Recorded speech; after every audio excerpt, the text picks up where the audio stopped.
बेटा दवाइयाँ तो ला दे। अरे पापा, दवाइयाँ लेने क्यों जाना है? आयु ऐप से नजदीकी मेडिकल द्वारा घर पर ही मंगवाता हूँ ना। आज ही आयु ऐप डाउनलोड करें, सबसे तेज, सबसे भरोसेमंद। संकट को लेकर प्रधानमंत्री नरेंद्र मोदी ने 8 राज्यों के मुख्यमंत्रियों के साथ बैठक की। बैठक में बढ़ते कोरोना केसेस और वैक्सीन के वितरण से जुड़े मुद्दों पर बात हुई। पीएम मोदी ने कहा, भारत बेहतर वैक्सीन पर ही जोर देगा और हर वैक्सीन को वैज्ञानिक तौर पर परखा जाएगा। हर किसी को अभी भी सतर्कता बरतनी होगी। मोदी ने मुख्यमंत्रियों के साथ बैठक में कहा, कोरोना से लड़ाई जारी है। अगर मुख्यमंत्रियों के पास कुछ और सुझाव हैं तो लिखित में उन्हें हम दे देंगे। देश में टेस्टिंग का नेटवर्क काम कर रहा है। देश में मेडिकल कॉलेज और जिला अस्पतालों में ऑक्सीजन सप्लाई का काम चल रहा है। बैठक में सीएम गहलोत ने प्रदेश की स्थिति की जानकारी दी और राज्य सरकार की जरूरतों के बारे में बताया।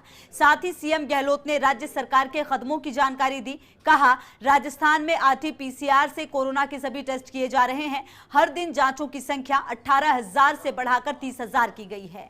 मास्क अनिवार्य करने के लिए कानून बनाया। बैठक में मौजूद केंद्रीय गृह मंत्री अमित शाह ने कहा, यूरोप अमेरिका में फिर से मामले बढ़े हैं, ऐसे में हमें सावधान रहना होगा। शाह ने राज्यों में सोशल डिस्टेंसिंग और मास्क को अनिवार्य करने पर जोर देने को कहा। अमित शाह के बाद स्वास्थ्य सचिव ने आगामी दिनों की जानकारी देते हुए कहा, दिल्ली, केरल, महाराष्ट्र और राजस्थान को विशेष सावधानी बरतनी पड़ेगी। तो आज का दिन बेहद महत्वपूर्ण रहा। प्रधानमंत्री मोदी की 10 बड़ी बातें यही रही कि किस प्रकार से टीकाकरण करने की बात सामने आ रही है। भारत के पास कोरोना का बेहद अनुभव है। सभी राज्य शुरू करें कोल्ड स्टोरेज की व्यवस्था। ये बातें प्रधानमंत्री मोदी की तरफ से कही गई। वैक्सीन वितरण में राज्यों के सुझाव महत्वपूर्ण हैं। साथ ही महामारी पर यह महामंथन, सीएम अशोक गहलोत ने भी कोरोना प्रबंधन की जानकारी दी। उन्होंने कहा कि किस तरीके से राज्य सरकार द्वारा जो प्रयास किए गए हैं उसकी जानकारी यहां पर रखी गई। इसके साथ ही सीएम ने पीएम को अवगत कराया कि किस तरह से टेस्ट 18,000 से अब 30,000 होने लगे हैं। आरटी-पीसीआर से किए जा रहे हैं कोरोना के सभी टेस्ट। मास्क को अनिवार्य किया गया है। इसके साथ ही कई महत्वपूर्ण बातें कही गई। प्रतिदिन जांचों की संख्या 18,000 से बढ़ाकर 30,000 की गई है। बेहद महत्वपूर्ण ये मीटिंग रही। आप समझिए, मुख्यमंत्रियों के साथ, क्योंकि लगातार मामले बढ़ रहे हैं और ऐसे में ये बेहद जरूरी हो जाता है कि हर राज्य के जो सूबे के मुखिया हैं उनसे बातचीत हो और तभी जाकर ये पता चल पाता है कि आखिर राज्य में किस प्रकार की स्थिति बन रही है, हर राज्य किस तरीके के नियम और कानून लेकर आ रहा है। और मुख्यमंत्री ने जानकारी ये भी दी कि किस तरह से विवाह समारोह में लोगों को कंट्रोल करने के लिए बात कही गई है। इसी के साथ ही जो व्यवस्था है उसको पूरी तरीके से कोशिश की जा रही है कि जमीन पर लाया जाए ताकि लोगों को संक्रमण से ज्यादा बचाया जा सके। कि देश के मेडिकल कॉलेज और जिला अस्पतालों को ऑक्सीजन जनरेशन के मामले में सेल्फ सफिशिएंट बनाया जाए। इसलिए अभी 160 से ज्यादा नए ऑक्सीजन प्लांट्स के निर्माण की प्रक्रिया ऑलरेडी शुरू की गई है। पीएम केयर फंड से देश के अलग अलग अस्पतालों को हजारों नए वेंटिलेटर्स मिलने भी सुनिश्चित हुए हैं।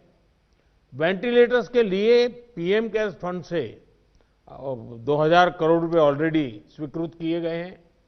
साथियों, कोरोना के मुकाबले के बीते 8-10 महीने के अनुभवों के बाद देश के पास पर्याप्त डेटा है।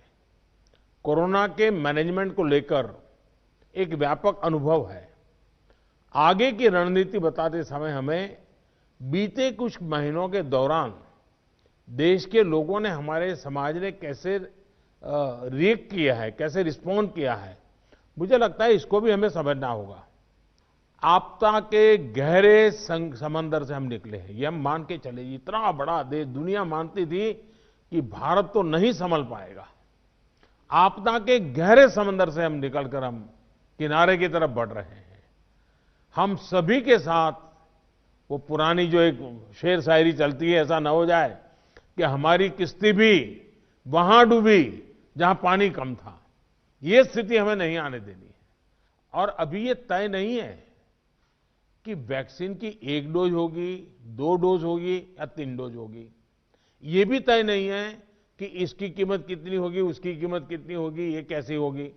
यानी अभी भी इन सारी चीजों के सवालों के जवाब हमारे पास नहीं है, क्योंकि जो इसके हैं, दुनिया में जिस प्रकार की कॉरपोरेट वर्ल्ड भी है, उनका भी एक कंपटीशन है, दुनिया के देशों के भी अपने अपने डिप्लोमेटिक इंटरेस्ट होते हैं, WHO से भी हमें इंतजार करना पड़ता है। तो हमें ये इन चीजों को वैश्विक संदर्भ में ही आगे बढ़ना पड़ेगा।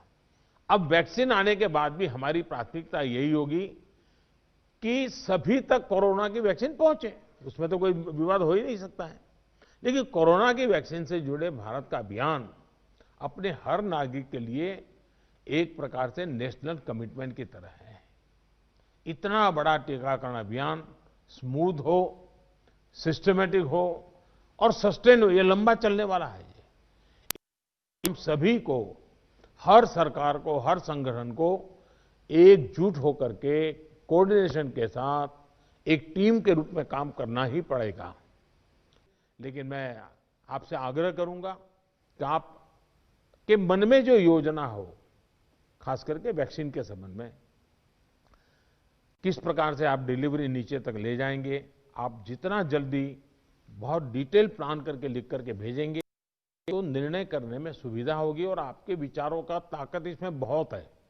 राज्यों का अनुभव बहुत अहमियत रखता है, क्योंकि वहीं से ये चीज आगे बढ़ने वाली है। और इसलिए मैं चाहूंगा कि आपका बहुत ही एक प्रकार से प्रोएक्टिव पार्टिसिपेशन इसमें बने, यही मेरी अपेक्षा है।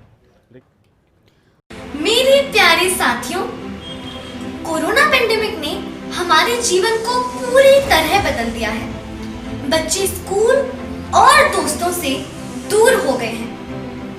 अभी सतर्कता भी जरूरी है, लेकिन क्या इसका ये मतलब है कि बच्चे अपने घर में कैद होकर अपनी सारी क्रिएटिविटी खत्म कर दें?